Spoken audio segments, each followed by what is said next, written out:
I want you to take a second and just try to visualize your bank account. Always a fun exercise, right? Right, yeah. So imagine checking your balance at the end of the month and seeing a fresh deposit of like somewhere between 80 to 250 crore Indian rupees. Which is just, I mean, we are talking about tens of millions of dollars flowing in every single month. It's completely insane. It's a figure that totally breaks our standard understanding of, personal finance. Oh, for sure. At that scale, you are no longer looking at an individual's salary. You're basically looking at the quarterly revenue of a major multinational corporation. Exactly. And yet that is the actual reality for Jimmy Donaldson, who, as you probably know, is universally known as MrBeast. The world's highest earning YouTuber. Yeah. So I'm your host, and I'm joined by our resident expert here, and welcome to today's deep dive. We are pulling apart a super fascinating source text today titled The MrBeast Blueprint, Engineering Global Digital Success. And our mission for you today is to completely decode the mechanics of his multi-stream revenue model. Because, I mean, let's be honest, how does a guy making YouTube videos build an empire generating thousands of crores annually? Right, because when I first looked at these numbers generating the GDP of a small country just from making videos, my immediate reaction was, well, this has to be a fluke. Like catching lightning in a bottle. Exactly. Catching lightning in a bottle over and over again. Yeah. It just doesn't seem mathematically possible to keep that up. Yeah, and that's the natural reaction, right? When we see unprecedented success in digital media, we tend to attribute it to, like, the algorithm smiling down on someone or just an unimaginable streak of luck. Right. The algorithm blessed him. But the most crucial insight from our source material today is that luck is entirely removed from the equation. Completely removed. Completely. What we're analyzing here is a meticulously engineered system. It's this highly calculated blueprint designed to capture global attention and basically funnel it into physical capital with absolute mechanical precision. Wow. Okay, so where do we even begin with that? I feel like to understand the money, we have to start with the product itself, right? Exactly. You cannot comprehend how the revenue ecosystem functions without first wrapping your head around the sheer scale of the content he produces. Because we are definitely not talking about the standard YouTube vlog format here. It's not just a guy in his bedroom talking to a camera anymore. Far from it. I mean, the source text highlights that his videos routinely involve giving away hundreds of thousands of dollars in prizes. Which is just wild to think about. Right. And the sets cost crores of rupees just to construct. The entire production is shot with cinematic quality. The preparation takes months, not hours. It honestly reminds me of how, like, major Hollywood studios handle their summer blockbusters. Oh, that's a great comparison. Because a studio will take an astronomical upfront financial risk spending hundreds of millions of dollars on a single movie, operating on the assumption that the sheer spectacle will guarantee an astronomical box office return. Right, you build it and they will come. Yeah. And MrBeast is essentially taking that Hollywood blockbuster model and applying it to a platform where the content is completely free to watch. He's risking a terrifying amount of capital on every single upload. He really is. And to take your blockbuster analogy a step further, think about the underlying mechanics of why a studio does that. They do it to dominate the market. To be the only thing people are talking about that weekend. Exactly. In the digital space, MrBeast's massive upfront investment is fundamentally about engineering audience retention. Okay, retention. Walk me through that. So the algorithm doesn't just promote videos that get clicks, right?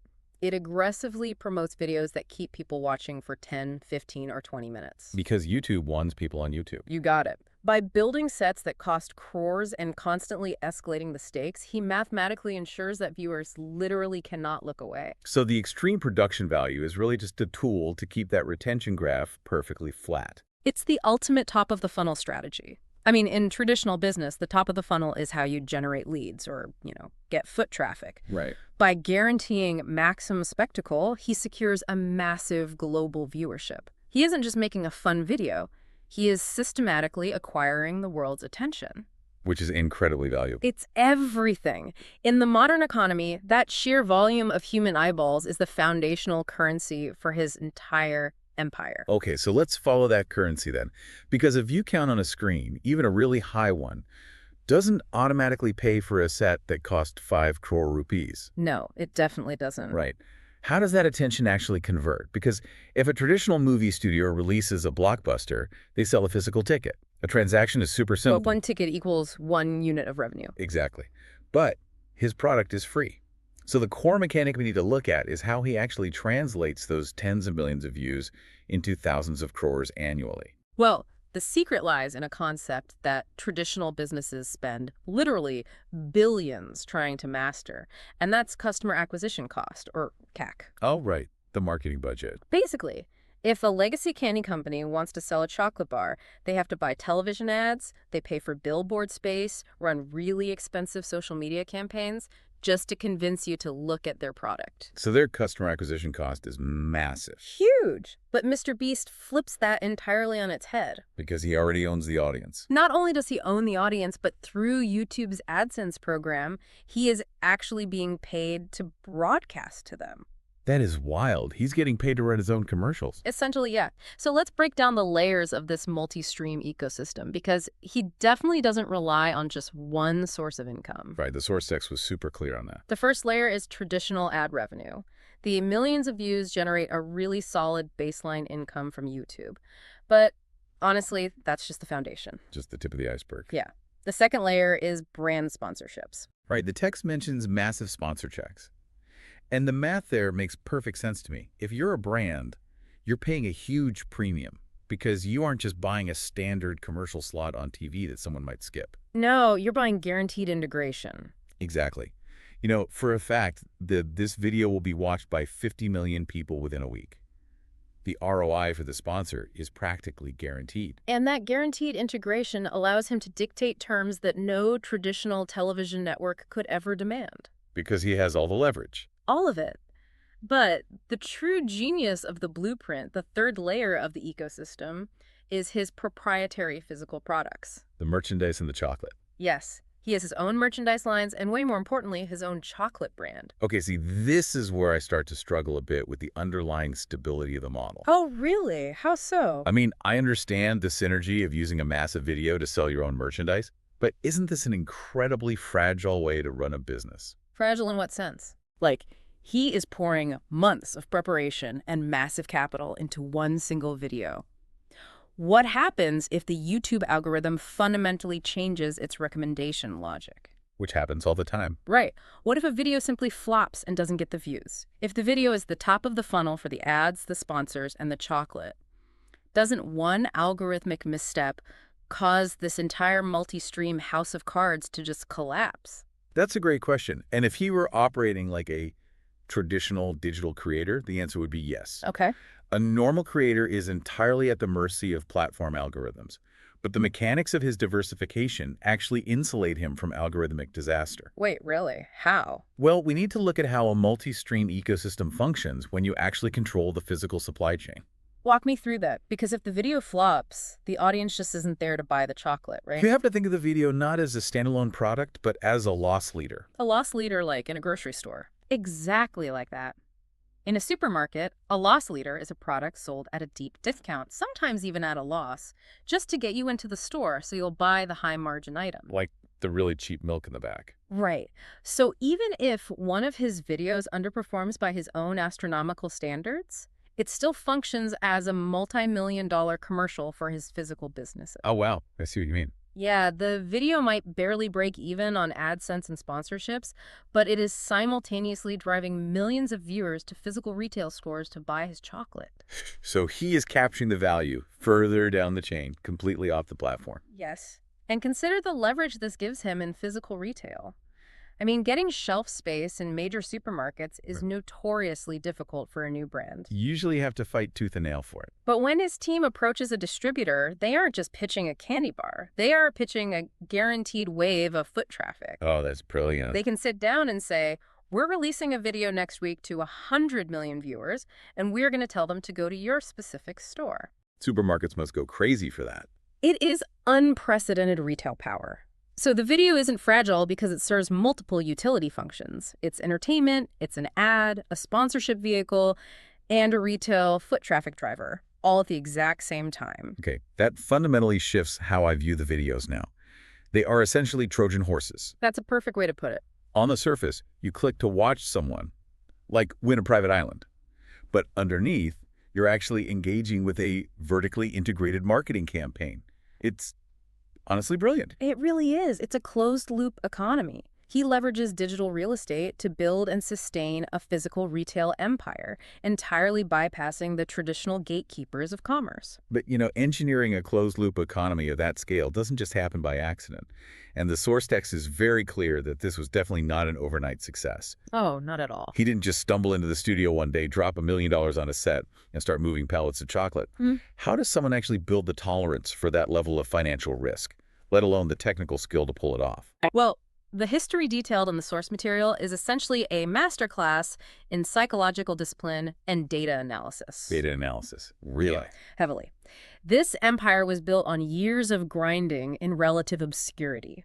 He spent years intensely studying audience preferences, breaking down the specific mechanics of why people click on a video, and more importantly, why they stay. Wait, as you're saying that, it actually sounds exactly like a Silicon Valley tech startup. How so? Like they use a fail fast, iterate philosophy, right? You don't try to build the perfect software on day one. You release a beta version, study the user data, see where people get stuck, and then you tweak the code. It sounds like he was treating his YouTube channel like a tech product. That is the precise mechanism. He was conducting massive, relentless A/B testing on his own content. Just constantly tweaking the formula. Exactly. The source text highlights that he experienced plenty of failures alongside his early hits. But the true differentiating factor was how he utilized those failures. So he didn't just get discouraged. No, if a video had a massive drop-off in viewership at, say, the 2-minute mark, he didn't just shrug it off. He analyzed the pacing, the editing, the audio cues. He learned to engineer that retention we talked about by studying exactly where it broke down. So it wasn't just about buying better cameras or building bigger sets. Because, anyone with a massive trust fund can buy a cinematic camera. Exactly. A camera is just a tool. The source material emphasizes over and over that a high production budget is totally meaningless without the underlying architecture. You have to know what to do with it. Right. It requires a great idea, meticulous pacing, consistency, and an obsessive understanding of viewer psychology. And honestly, what is truly remarkable is the timeline of his monetization. You're referring to how long he waited before actually trying to extract value from his audience, right? Yes. That sequence of events is probably the most crucial takeaway from you listening to this deep dive right now. It's super counterintuitive. It really is. MrBeast focused completely on creating undeniable value and understanding his audience for years before he ever prioritized serious revenue generation. Which is wild. He delayed gratification to a degree that is incredibly rare in modern business. It's rare because human nature usually dictates the exact opposite. Very true. The second a creator or a startup gets a tiny bit of traction, the immediate instinct is to monetize. They plaster their content with ads, they take the very first sponsor that offers them a check, and in doing so, they completely burn out the goodwill they just built with their audience. And that is exactly why they hit a plateau. They prioritize short-term extraction over long-term trust. Yeah.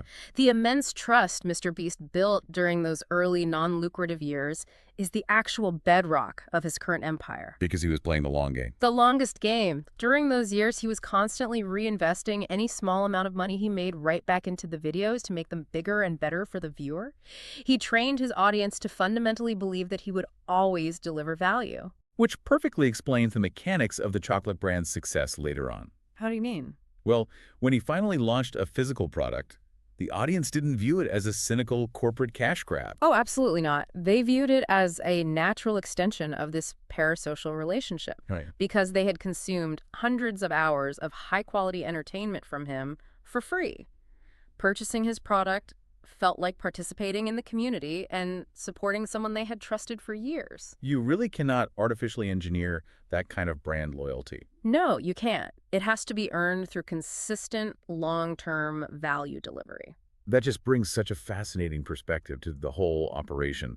We started this deep dive looking at a guy pulling in up to 250 crore rupees a month, and we've ended up dissecting what is essentially a radically new model of modern business architecture. It really is. The MrBeast blueprint completely redefines how we think about the relationship between content and commerce. It strips away the whole illusion of viral luck. Entirely. What you are seeing is the result of thousands of hours of data analysis, a willingness to leverage terrifying financial risk as a tool for market dominance, and this brilliant multi-stream business model that uses highly invested content to feed a massive web of diversified revenue. From the YouTube ad revenue to the massive sponsor checks, right down to the nationwide distribution of his own chocolate and merchandise.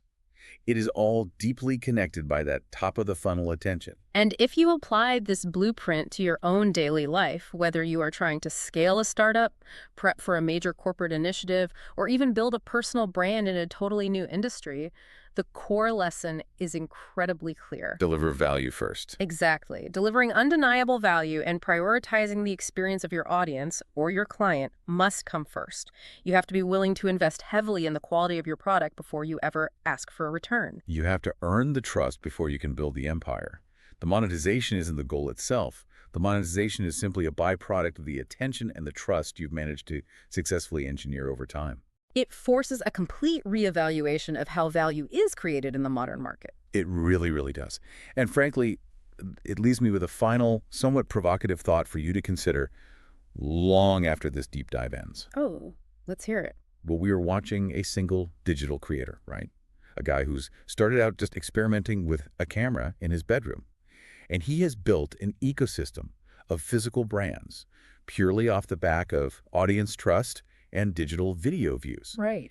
He is moving millions of units of physical products through traditional retail stores without relying on traditional advertising. He is basically replacing the entire legacy marketing apparatus. Exactly. So my thought is this. At what point do individual content creators, people who command genuine, deep-rooted parasocial trust, become more powerful than legacy corporate brands? Oh, wow. That's a big question. Think about it. A traditional company has to spend millions just to beg for a fraction of your attention. But a creator like MrBeast, he already has your undivided attention. He simply has to point it toward a shelf. And the shelf clears out. Yeah. We are looking at a completely new landscape where attention is the ultimate, undisputed currency. For sure. So the next time you see an unbelievable financial number and assume it must be some trick of the algorithm, remember the blueprint. There is no magic.